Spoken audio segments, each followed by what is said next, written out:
Hi అండి. వేడి వేడి అన్నంలో చికెన్ ముక్కలు వేసుకొని తింటే భలే ఉంటుంది కదా. ఈ రెసిపీ చేసి మా పిల్లలకి పెడితే మా పిల్లలు అయితే భలే తిన్నారు. నేనైతే ఒక రోటీలో కూడా తిన్నాను. సూపర్ అంటే సూపర్గా ఉంది అన్నమాట. అన్నంలోనే కాదు రోటీలో కూడా బాగా నచ్చింది నాకైతే. ఒకసారి ఈ రెసిపీ చూసేయండి. నేనైతే 1 కిలో చికెన్ తీసుకున్నాను. చికెన్ వాష్ చేసుకొని ఇందులో అయితే సాల్ట్ వేసుకున్నాను. సాల్ట్ వచ్చి రుచికి తగినంత వేసుకోండి. 1/4 టేబుల్ స్పూన్ వచ్చి పసుపు వేసుకోండి. కాశ్మీరీ రెడ్ చిల్లీ పౌడర్ వచ్చి 1 టేబుల్ స్పూన్ వరకు వేసుకొని దీన్ని మంచిగా కలిపేయండి. కలిపేసి 1 అవర్ వరకు దీన్ని పక్కన పెట్టేయండి. మీకు అంత టైం లేకపోతే 10 to 15 మినిట్స్ వచ్చి డీప్ ఫ్రిడ్జ్లో పెట్టేయండి. 10 to 15 మినిట్స్ లోపల మనము వేరే మసాలాలు రెడీ చేసుకుంటాము. నేనైతే ముందుగా ఒక మిక్సర్ జార్ తీసుకున్నాను. ఇందులో 1 టేబుల్ స్పూన్ వచ్చి ధనియాలు వేసుకున్నాను. 5 నుంచి 6 వరకు కాజు వేసుకున్నాను. రెడ్ చిల్లీ వచ్చి రుచికి తగినంత వేసుకోండి. దాల్చిన చెక్క వచ్చి కొంచెం వేసుకోండి. యాలకులు వచ్చి 4 నుంచి 5 వేసుకోండి. లవంగాలు 3 నుంచి 4 వేసుకున్నాను. జీలకర్ర 1 టేబుల్ స్పూను, మిరియాలు వచ్చి 1 టేబుల్ స్పూన్ వేసుకున్నాను. వేసుకొని పౌడర్లా గ్రైండ్ చేసుకొని సైడ్లో పెట్టేయండి. సేమ్ అదే మిక్సర్ జార్లో అల్లం వచ్చి 1 టేబుల్ స్పూన్ అంతా వేసుకున్నాను. వెల్లుల్లి వచ్చి ఒక 5 నుంచి 6 అలా వేసుకున్నాను. పచ్చిమిర్చి వచ్చి రుచికి తగినంత వేసుకోండి.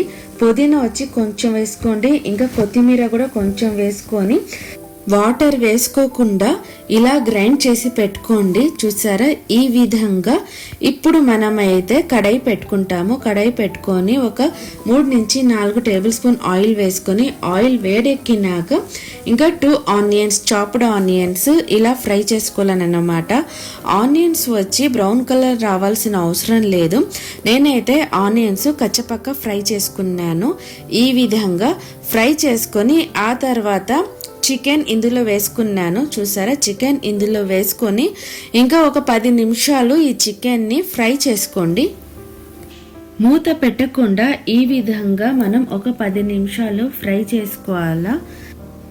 ఈ చికెన్ చేయడం చాలా ఈజీ, ఇంకా టేస్ట్ కూడా చాలా బాగుంటుంది. ఇంకా మన 10 నిమిషాలు అయిపోయింది. చూసారా ఇప్పుడు మనము ముందుగా గ్రైండ్ చేసి పెట్టుకున్నాం కదా అల్లం వెల్లుల్లి పేస్ట్ ఇందులో వేసి కలిపేస్తున్నాను. ఇలా అంతా కలిపేసినాక దీన్ని ఒక 5 నిమిషాలు ఫ్రై చేసుకోవాలా. ఈ మసాలా చికెన్ ముక్కలకి అన్నిటికీ పట్టినట్టు మనమైతే దీన్ని మంచిగా కలుపుకోవాలా. ఈ విధంగా చూసారు కదా.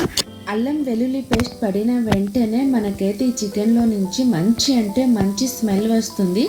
ఇంకా ఆ స్మెల్కి ఈ చికెన్ చూస్తుంటే నోరు ఊరుతుంది అన్నమాట, తినాలనిపిస్తుంది. ఇప్పుడు మనమైతే మూత పెట్టేసి ఒక 5 నిమిషాలు చికెన్ని మంచిగా ఉడికించుకుంటాము. ఈ విధంగా చూసారు కదా ఎంత మంచిగా ఉడుకుతుందో. ఇంకా వచ్చి మంచిగా ఫ్రై కూడా చేసుకోవాలా మనమైతే. దీని కలర్ కూడా మంచిగా వచ్చింది. ఇప్పుడు మనం ఇందులో ముందుగా గ్రైండ్ చేసుకున్న పౌడర్ ఉంది కదా ఆ పౌడర్ కలిపేసుకుంటాను.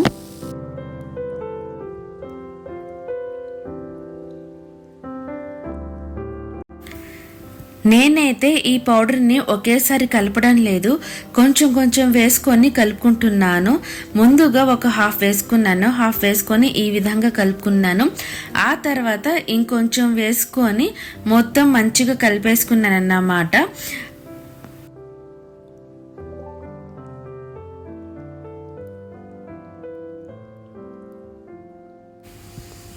చూశారు కదా నేనైతే ఈ విధంగా అయితే నేను కలుపుకున్నాను. నేను వేసిన పౌడర్స్ వచ్చి డ్రై పౌడర్స్ కదా. ఈ డ్రై పౌడర్స్ వచ్చి చికెన్ అయితే మనకి అతుక్కుంటుంది అన్నమాట కింద ప్యాన్కి. నేనైతే కొంచెం వాటర్ వేసుకున్నాను. కొంచెం వాటర్ వేసుకొని ఇంకా దీన్ని అయితే నేను మంచిగా ఫ్రై చేసుకుంటాను. ఇంకా వాటర్ వేసుకున్నాం కదా, చికెన్ అయితే మంచిగా ఉడికింది, ఇంకా ఫ్రై కూడా అయిపోయింది. లాస్ట్లో అయితే కొంచెం కరివేపాకు ఇంకా కొత్తిమీర వేసుకున్నాను గార్నిష్కి. ఇంకా ఒక 5 నిమిషాలు వచ్చి దీన్ని ఫ్రై చేసుకోండి. మంచి కలర్ కూడా వచ్చింది, ఇంకా స్మెల్ కూడా మంచిగా వస్తుంది. చూసారు కదా నేనైతే మంచిగా అయితే మా పిల్లలు అయితే భలే తిన్నారు, నేను మా పిల్లలము. ఇంకా మీరు దేంట్లో తింటారో ఒకసారి కామెంట్ చేసి చెప్పండి. ఈ రెసిపీ కూడా ఒకసారి నచ్చితే చేసుకోండి, భలే ఉంటుంది. మీకు ఈ వీడియో కనుక నచ్చినట్టయితే ప్లీజ్ లైక్ చేయండి, షేర్ చేయండి, ఇంకా సబ్స్క్రైబ్ చేయండి. ఇంకొక కొత్త వీడియోతో కలుద్దాము. అంతవరకు బాయ్.